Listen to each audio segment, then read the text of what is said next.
learners. In this video, we will look at right to regulate that is exercised by the host state in the context of international investment law and how is this right placed in international investment agreements. The states have the habit of signing many international agreements.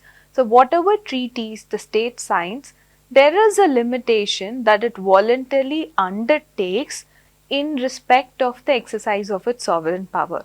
And that is true in case of an international investment agreement, be it a bilateral investment treaty or be it a treaty with investment provision. Some sort of a limitation is put on the state's exercise of sovereign power. As we can see, the very first generation BITs, bilateral investment treaties, that did not contain an explicit provision asserting the regulatory right. This is also discussed very briefly in the last video. One of the reasons that was mentioned in the last video is maybe it is common knowledge among the contracting parties that the host state can take regulatory measures for a public purpose. One other reason for this, for not having explicit regulatory right provision in investment agreement, could be the fact that the practice of signing BITs essentially flows from the laws of aliens. So, therefore, BITs may be or it was considered to be an instrument only for sort of stating the protections that will be conferred to aliens, and it did not mention about any of the right that the host state offers. Essentially, any treaty, there has to be reciprocity and mutuality, maybe because BIT is considered as an extension of the law of aliens. So, this element of mutuality and reciprocity is not something that you can find in the context of a bilateral investment treaty. I mean, when I say bilateral investment treaty, I mean the earlier generation of bilateral investment treaties. But still, we could see some sort of an indirect reference to this regulatory right. Take the very first BIT that was signed between Germany and Pakistan in 1959. There is, I mean, you don't see the assertion of regulatory right in the main text, but in the protocol, there is an assertion of regulatory right for the host state to take any measures to protecting public health.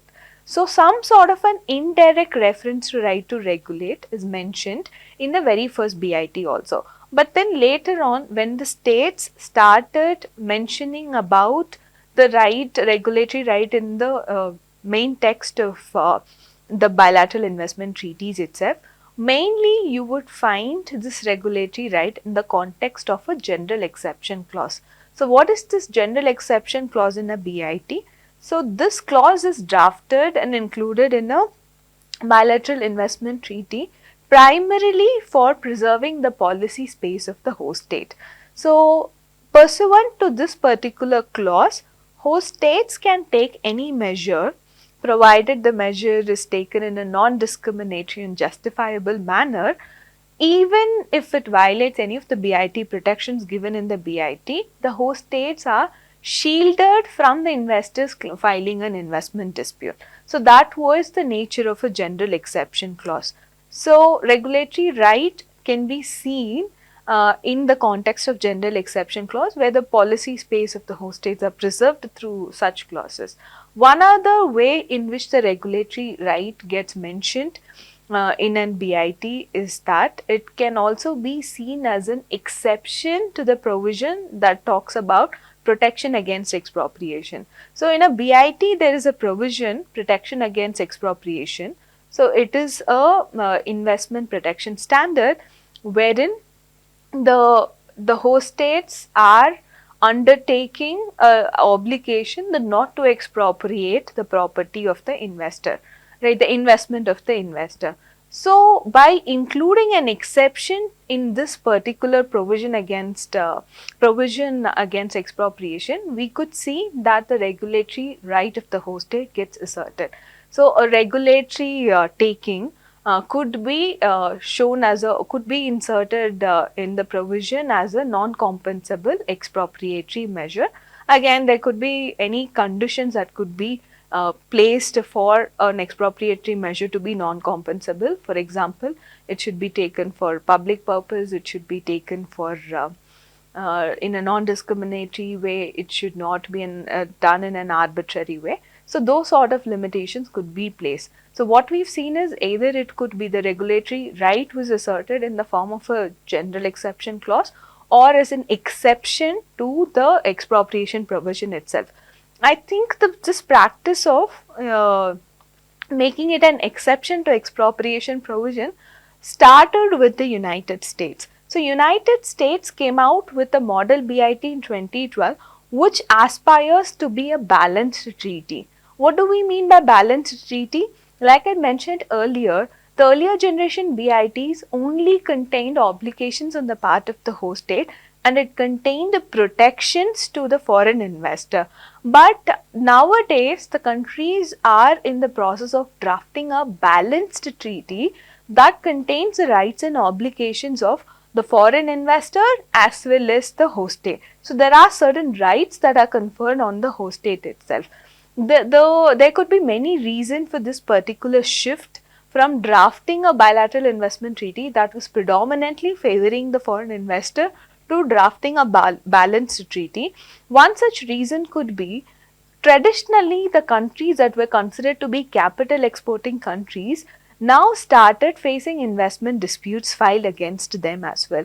Even in the context of NAFTA, we can see that there are many investment disputes being filed against Canada and the United States. So, one of the reasons for the shift to drafting a balanced treaty could be the blurred line between what were considered to be traditionally a capital exporting country now can also be a capital importing country as well, right? The flow of the foreign investment is not unilateral anymore.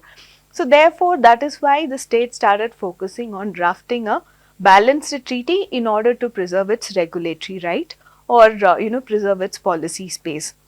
There is also another reason that that may be the factor that results in the shift towards drafting a balanced treaty.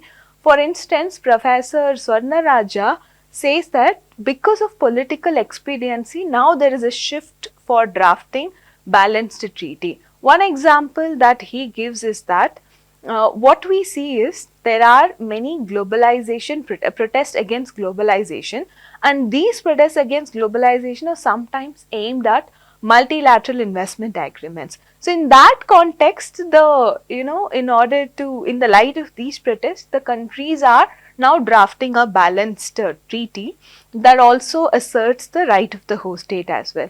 For instance, in the case of EU, in the context of EU, there may be some constitutional requirements that whatever treaties the EU signs, that should focus on the element of sustainable development, it should focus on the element of environment, human rights. So, because of political expediency also, there could be a shift from drafting a bilateral investment treaty that predominantly favors foreign investor to drafting a balanced treaty that also asserts the right of the host state as well. When there is a shift in drafting a bilateral investment treaty as a balanced treaty, this sort of started getting support at the international level as well. If we see the Addis Ababa Action Agenda for Financing for Development, which was a result of a UN conference, Financing for Development, it was clearly spelled out that the goal and encouraging foreign investment should not affect the ability of the host state to take any measure for achieving a public policy objective. And also, if we look at the World Investment Reports of UNCTAD, ever since 2012, we see that the World Investment Reports are also started focusing on safeguarding the right to regulate of the host state. So, this method of asserting the regulatory right of host state in the treaty itself can be seen to be a notable development that has started coming up in the recent times, and this approach of drafting the investment treaty to be a balanced one should be welcomed, because earlier the countries, the host states, signed the treaties without looking at or without asserting the regulatory right in order to mitigate the harm posed by the foreign investment made in the territory, especially in the context of having an adverse effect on environment, is now being addressed through the treaty itself by having a separate provision asserting the regulatory right. In the next video, we will look at some of the sample clauses from the uh, uh, international investment agreements wherein this regulatory right is asserted.